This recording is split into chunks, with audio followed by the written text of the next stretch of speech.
Welcome home, Bitcoin Truth Seekers. It is Wednesday, January 6th, 9:53 a.m. here in the Arizona desert. We're taking another look at stuff. All right, Ukraine XLM trading pair. Is that possible? Well, maybe not exactly as it's stated here, but I like the way this looks. So, Ukraine taps stellar foundation to develop national digital currency, and XLM is pumping like crazy this morning on that news. Also note something else. Miami could become first city in the U.S. to allocate treasury reserves into Bitcoin. We're seeing big things. A city.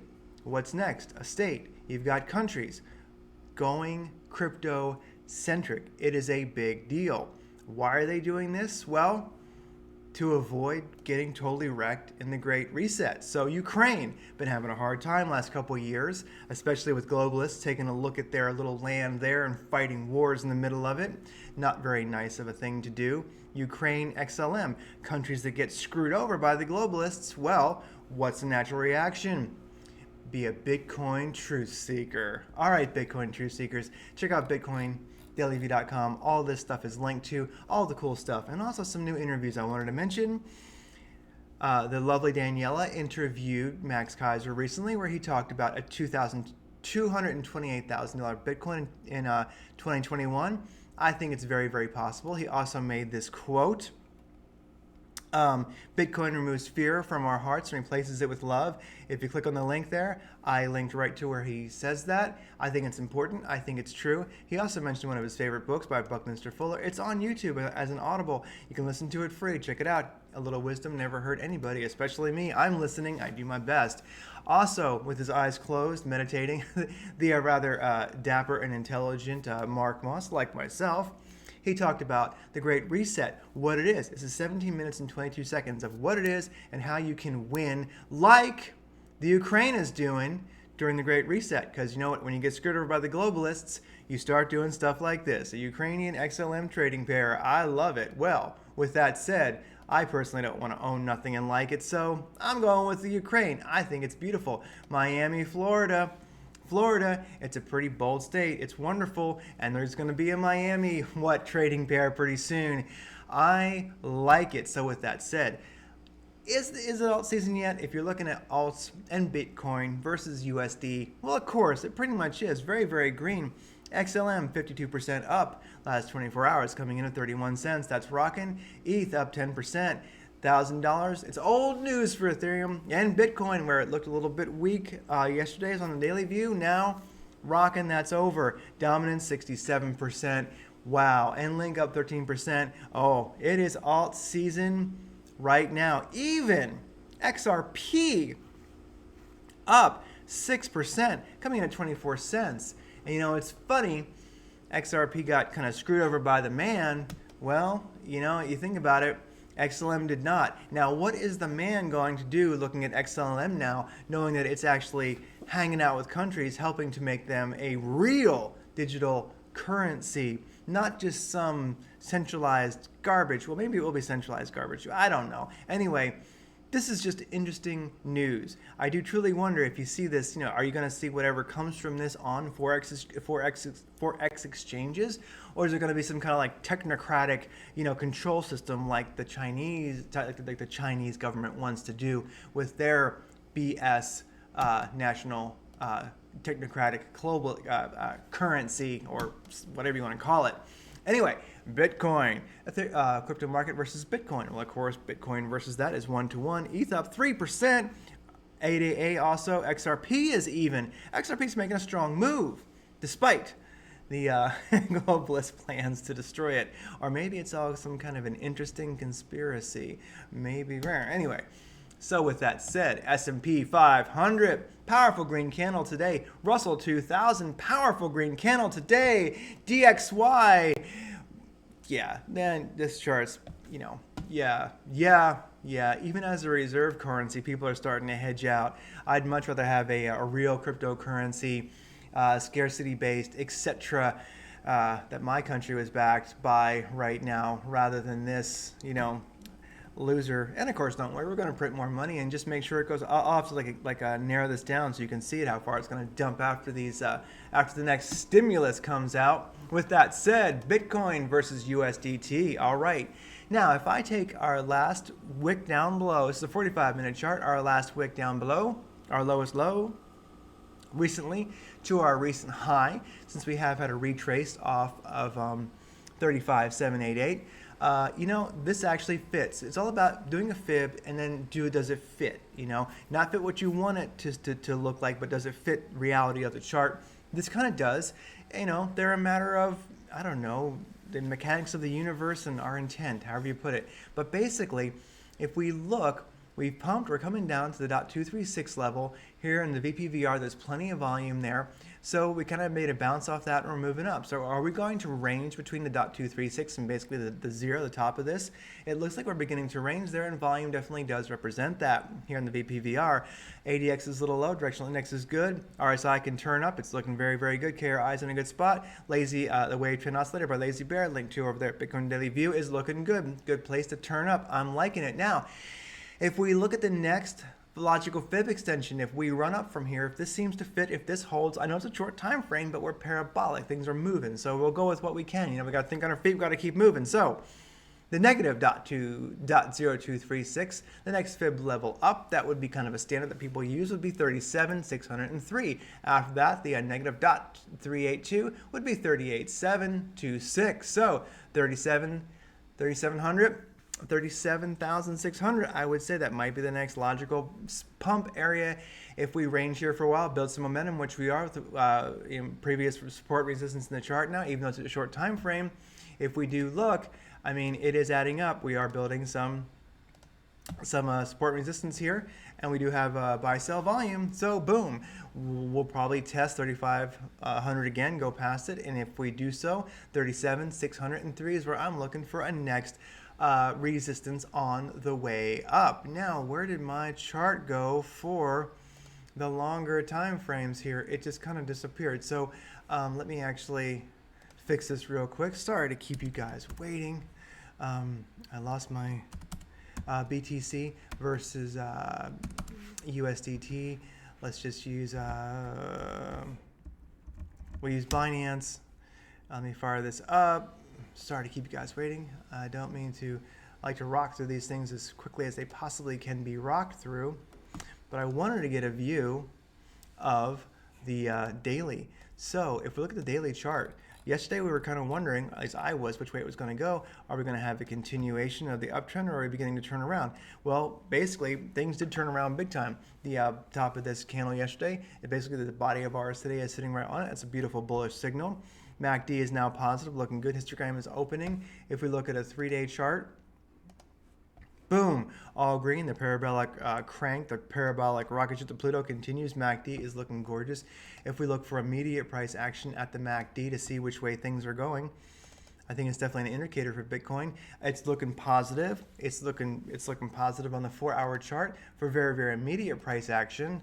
The 2-hour chart, yeah, the histogram's closing a little bit, but at least it is positive. So as we can see, if we look at the chart over here, yes, we are seeing some sideways action. So the immediate, price action is basically sideways, but we're building support, buy-sell volume. So we shall see. This looks positive. We're going sideways on the short time frame after some serious pumping. I mean, this is a good spot to be.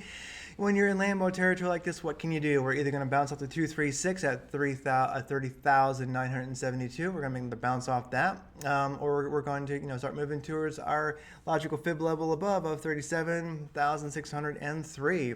If we break below the 236, look at 32,849 around there for another bounce, or worst case scenario, 31,942. And all these levels are places where people who look at charts indefinitely in every different way you can imagine, these all look to line up about where we might expect bounces or where we might expect our next pump. All right, with that said, trading volume last 24 hours. I'm kind of going backwards here. Sorry. I usually do this different direction, different things first, but it's a crazy day. It's beautiful. Let's just go with it. All right. So refresh these things here. Bitcoin trading volume last 24 hours. 9 billion, basically 9.4 billion. That's massive. 4.4 billion of that on Binance, 1.8 billion of that on Coinbase. Those two are big players. I'm glad they're holding in there. And their little machines are working, although I have had some reports of Coinbase being rather slow to move coins on or off, or new funds bought to become real. So watch that if you're a Coinbase fiat gateway kind of person. All right, longs versus shorts, 56% long, 43% shorts on Binance, where all that beautiful volume is. So we're going to say it's a long sentiment, but not really long. How about that? Here's a chart I was looking for and couldn't find, the daily again. We'll just say hi there, daily chart. And of course, this is a glorious, glorious looking thing. I mean, sorry to belabor this point, but this fib level, even though it is very short time frame, it is lining up and playing out very well and building basically more validity that I am seeing. So I think it's wonderful. If we were to take this and let's switch to a 4-hour and see how it fits in a 4-hour context. Let's just nix the VPVR because I don't want to have to fiddle with that. But if we look at the 4-hour, sorry to be running things around here. I don't want to make you blurry. I want to make your eyes blurry or dizzy. So here we go. If we look at a 4-hour chart, this definitely lines up pretty well also. So ranging between the 236 and the top, it's glorious. It's glorious. You know, we'll watch these fib levels to see how they play out. If you want, screenshot this. Oh, wait a second. All right. Now, directional index is good. ADX is a little low. RSI is high on this. KRI is basically where it could be to continue up. It's in the green. It's beautiful. Wave trend oscillator is pretty green, but kind of high. So basically, we are sideways right now. And as we can see, reflected in the 2-hour MACD. If I go there and look at that, to the 2-hour and 4-hour MACD, you know, we are basically in maybe moving towards a bit of a pullback, or at least more sideways as we build momentum before the next rocket ship to Pluto takes off. Now, referencing this, XLM versus Ukraine XLM trading pair. That doesn't exist. I'm just using, you know, I'm just being funny. With that said, XLM versus USDT, look at that. We've had a massive pump on that news. This is up top here versus USDT. We've come down. We're consolidating. This is sideways. This is beautiful. Directional index is beautiful, but it is, you know, beginning to trend down a little bit. ADX is where it needs to be. As we've cooled off and gone sideways, the RSI is definitely in a buy spot. KRI is a good spot. And I'll stop referencing lazy bear indicator, because if you go to the BitcoinDailyView.com, you can find it, and check it out if you're on TradingView. It's very good. It's kind of like a super like a new age MACD basically. I find it to be very, very relevant. It works very, very well. Some people in the Bitcoin Daily View community are using it for scalping with absolutely ravishing results. With that said, let's look at Stellar versus Bitcoin. You know what? The charts are the same. So whether you're trading Stellar XLM against USDT or against Bitcoin, I would say it's consolidating sideways. Indicators look good for a further move up. I'd wait myself personally to see this RSI begin to trade up along with the KRI right here. If you're not using the KRI, it is linked to in the show notes. Set it to 20 and you'll have great, great results. All right, with that said, let's move on. Ethereum BTC. Here's something that I am seeing, okay? And we'll look at this two different ways here rather quickly. Here's Bitcoin dominance. So here's Ethereum. Here's Bitcoin dominance. As you can see now, I know basically when Bitcoin dominance goes down, you'll see alts have a chance to make a run. But, you know, Ethereum is not exactly an alt, but it ain't BTC either. It's this, you know, the demigod coin, demigod crypto, you know. It's special. It's like Hercules' son, basically. What was his name? Anyway, Hercules. Yeah, no, Zeus' son, Hercules. It's kind of what it is. It's like the Hercules of crypto. So Bitcoin dominance is falling, and what happens? Boom. Ethereum BTC makes a move. Ethereum's got a lot of reasons to crank right now, a lot of reasons to pump, especially ETH2O, staking, etc. I mean, I've talked to people who are really looking at getting into that 32 Ethereum staked and looking at long-term, you know, definitely a long-term play. So, and of course all the projects that are using it, etc., it is still really, it's a powerful player in the market. I know many coins kind of claim to do what it does, etc., but forget it. It's dominant as we march into further adoption and alt season, as they say, or more like just crypto season. It's going to be how many thousands will it go up? A few, right?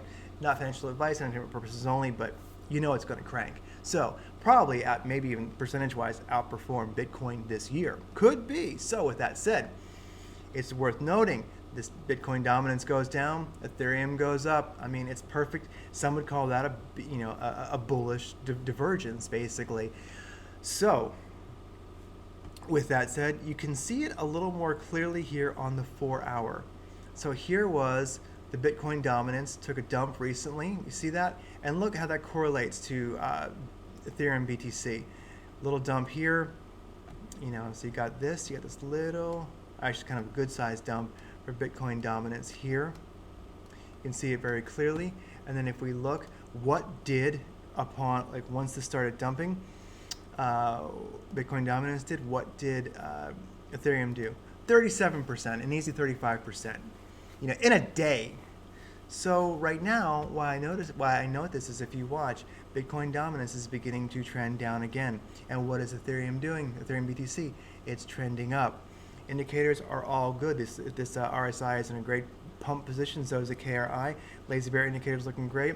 ADX and DI are right where they need to be. So are we going to see further Lambo motion like today, Ethereum BTC? Hey, not financial advice, but I'm going to be buying right after this. Take a little position with a tight stop loss, and we shall see.